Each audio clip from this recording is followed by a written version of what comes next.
ये आकाशवाणी जयपुर है। छत्तीसगढ़ी समाचार बुलेटिन के संग मीनल तिवारी के जय जोहार।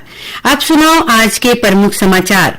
मुख्यमंत्री की अगुवाई में आज मंत्रिमंडल के बैठक में लेगिस कतकोन फैसला। आत्मसमर्पित नक्सली मन के विरुद्ध दर्ज प्रकरण के समीक्षा और परीक्षण खातिर उप समिति के गठन न देहे मंजूरी। आज वीर नारायण सिंह के शहादत दिवस के मौका में उखर गृह ग्राम सोनाखान में करेगिस कतकोन कार्यक्रम के आयोजन। मुख्यमंत्री हुई शामिल। और मुख्यमंत्री ग्रामीण बस योजना के दूसर चरण आज ले शुरू। मुख्यमंत्री वर्चुअल हरियर झंडी दिखा के करें रवाना। अब समाचार विस्तार ले। मुख्यमंत्री विष्णुदेव साय के अगुवाई में आज रायपुर में राखे गए राज्य मंत्रिमंडल के बैठक में कतकोन फैसला लेगिस। बैठक के बाद पत्रकार मन ले गोट बात करत उप मुख्यमंत्री अरुण साह बताइन कि मंत्रिपरिषद आत्मसमर्पित नक्सली मन के विरुद्ध दर्ज प्रकरण के समीक्षा और परीक्षण खातिर उप समिति के गठन ला मंजूरी दे है। ये समिति परीक्षण के बाद प्रकरण ला मंत्रिपरिषद के आगू प्रस्तुत करही। ये फैसला छत्तीसगढ़ शासन कोती ले जारी छत्तीसगढ़ नक्सलवादी आत्मसमर्पण पीड़ित राहत पुनर्वास नीति के प्रावधान के अनुरूप है। श्री साव बताइन कि आत्मसमर्पित नक्सली मन के प्रकरण वापसी पर जिला स्तरीय समिति के गठन के प्रावधान करे गए है। ये समिति आत्मसमर्पित नक्सली मन के आपराधिक प्रकरण के वापसी पर रिपोर्ट पुलिस मुख्यालय ला दी है। एकर संगे संग मंत्रिपरिषद 14 ठीन अधिनियम में संशोधन बर छत्तीसगढ़ जन विश्वास विधेयक के द्वितीय संस्करण के प्रारूप के अनुमोदन करे है।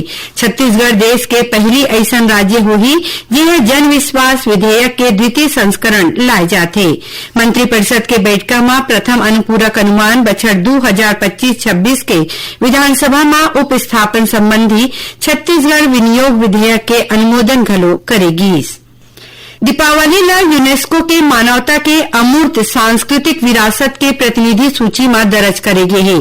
आज नई दिल्ली के लाल किला में राखे गए यूनेस्को अंतर सरकारी समिति के 20वां सत्र के दौरान एकर ले जुड़े शिलालेख ला केंद्रीय संस्कृति मंत्री गजेंद्र सिंह शेखावत और यूनेस्को के 194 सदस्य देश के प्रतिनिधि मन और अंतर्राष्ट्रीय विशेषज्ञ मन के मौजूदगी में अपनाएगी।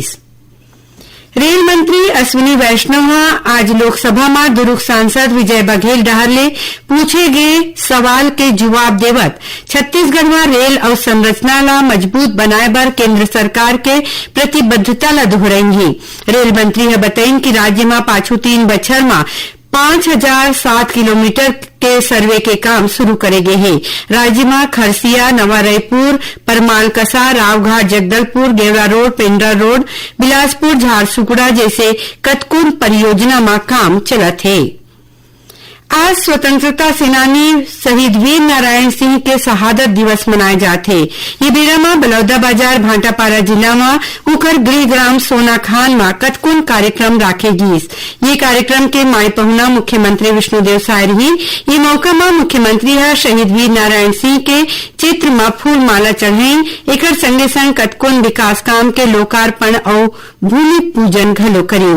एकर पहली मुख्यमंत्री आज राजधानी रायपुर के जय स्तंभ चौक पहुंच के वीर नारायण सिंह के प्रतिमा में फूल माला चढ़ाई। श्री साय कहीन कि वीर नारायण सिंह के जीवन त्याग, साहस और न्याय के मिसाल हावे। राज्यपाल रमन डेका घलो आज लोक भवन में स्वतंत्रता सेनानी अमर शहीद वीर नारायण सिंह के फोटो ऊपर फूल चढ़ा के उखर मन के बलिदान ला सुरता करें। मुख्यमंत्री ग्रामीण बस योजना के दूसर चरण आज ले शुरू हो गए है। मुख्यमंत्री विष्णुदेव साय आज रायपुर ले ये योजना के वर्चुअल शुभारंभ करत बस ला हरियर झंडी दिखा के रवाना करें। दूसर चरण में बस्तर और सरगुजा संभाग के 10 जिला के 23 ठीन रद्दा में 24 ठीन नवा बस चलाए जाही। एकर ले 180 गांव सोझे बस सुविधा ले जुड़ गए है। ये मौका में मुख्यमंत्री कही कि ग्रामीण बस योजना न केवल परिवहन सुविधा ला बढ़ावते भलो गांव ला शहर और सेवा संस्थान ले जोड़त सामाजिक और आर्थिक समानता ला मजबूती देवत है। उन्हें परिवहन मंत्री केदार कश्यप बताइन कि ये योजना विशेष रूप ले बस्तर और सरगुजा के जनजाति बहुल क्षेत्र पर एक वरदान साबित होही। छत्तीसगढ़ी समाचार बुलेटिन आप मन आकाशवाणी रायपुर ले सुना था। छत्तीसगढ़ के खबर ले है आपकी वास्ता और खबर के विश्वसनीयता ले है हमार वास्ता। आकाशवाणी समाचार रायपुर के प्रादेशिक समाचार बुलेटिन के संगे संग हमार समसामयिक कार्यक्रम आप रेडियो के संग अपन मोबाइल में घलो सुन सकत हो। आकाशवाणी समाचार फेसबुक, ट्विटर और यूट्यूब में घलो हावय। हमार फेसबुक पेज हरे Chhattisgarh news on AIR, Twitter handle CGAIR news और हमार यूट्यूब चैनल हरे छत्तीसगढ़ AIR न्यूज। तो अब रेडियो के संगे संग आपके मोबाइल के माध्यम ले हम आप तक पहुंचत हन। छत्तीसगढ़ के हर खबर पर सुनत रहो आकाशवाणी समाचार। और अब आगू बढ़बो बाँचे समाचार कोती। मतदाता सूची के विशेष गहन पुनरीक्षण अभियान SIR में गणना प्रपत्र ला जमा करे के आखिरी दिन काली 11 दिसंबर है। मुख्य निर्वाचन पदाधिकारी कार्यालय ने मिले जानकारी के मुताबिक छत्तीसगढ़ में अभी तक मिले करीबन सबो गणना प्रपत्र के डिजिटलीकरण करे जा चुके हैं। छत्तीसगढ़ राज्य बाल अधिकार संरक्षण आयोग और प्रदेश के 6 विश्वविद्यालय के बीच रक्षक पाठ्यक्रम पर समझौता ज्ञापन में दस्तखत करेगी। ये मौका में मुख्यमंत्री विष्णुदेव साय मौजूद रही। बाल अधिकार और संरक्षण में आधारित ये पाठ्यक्रम देश में अपन किस्म के पहले शैक्षणिक नवाचार हवे। ये बेरा में मुख्यमंत्री यकीन की रक्षक पाठ्यक्रम पढ़ैया लइका मन के सुरक्षित भविष्य बनाए में महत्ता की भूमिका निभाई और मन की कि ये पाठ्यक्रम युवा मन ला न सिर्फ रोजगार के मौका दी भले बाल अधिकार संरक्षण के क्षेत्र में जरूरी जानकारी घलो बढ़ाई। मुख्यमंत्री है रक्षक पाठ्यक्रम ला तय बेरा में तैयार करे और विश्वविद्यालय में एला लागू करे बर राज्य बाल अधिकार संरक्षण आयोग के अध्यक्ष डॉक्टर वर्णिका शर्मा और उखर टीम ला बधाई दी। 1 बछर के ये स्नातकोत्तर पाठ्यक्रम रायपुर के पंडित रविशंकर शुक्ल विश्वविद्यालय, कुशाभाऊ ठाकरे पत्रकारिता और जनसंचार विश्वविद्यालय, आंजनेय विश्वविद्यालय, एमईटी विश्वविद्यालय और सरगुजा के संत गहिरा गुरु विश्वविद्यालय के संगे संग भिलाई दुर्ग के श्री शंकराचार्य प्रोफेशनल यूनिवर्सिटी में शुरू होगी। कांकेर जिला में आज 2 महिला समेत 4 जिन माओवादी मन आत्मसमर्पण करी हुई। ये सबो माओवादी मन पर 23 लाख रुपया के इनाम घोषित रही। जिला के वरिष्ठ पुलिस अधीक्षक IKLA सेला बताई कि आत्मसमर्पण करैया माओवादी मन पर आने घटना में शामिल रहे के आरोप है। समाज के मुख्य धारा में लौटैया माओवादी कैडर है भारतीय संविधान में आस्था जतात लोकतांत्रिक व्यवस्था में सम्मानजनक और सुरक्षित जीवन जिये के संकल्प लीन। आत्मसमर्पण करैया हरेक माओवादी ला राज्य सरकार के पुनर्वास नीति के तहत 50-50 हजार रुपया के प्रोत्साहन राशि देगी। यही बीच महाराष्ट्र के गढ़चिरौली जिला में 11 जिन माओवादी मन आत्मसमर्पण करेंगे। इखर मन पर कुल 89 लाख रुपया के इनाम घोषित रही से। बस्तर ओलंपिक के तहत जगदलपुर में काली ले संभाग स्तरीय प्रतियोगिता शुरू होगी। ये प्रतियोगिता के उद्घाटन काली बिहनिया 11 बजे प्रियदर्शनी स्टेडियम में होगी। उद्घाटन समारोह के मौका में राज्य के उप मुख्यमंत्री विजय शर्मा और अरुण साव मौजूद रही। ये समारोह में स्थानीय सांसद, विधायक और अन्य गणमान्य मनखे मन घलो शामिल हुई।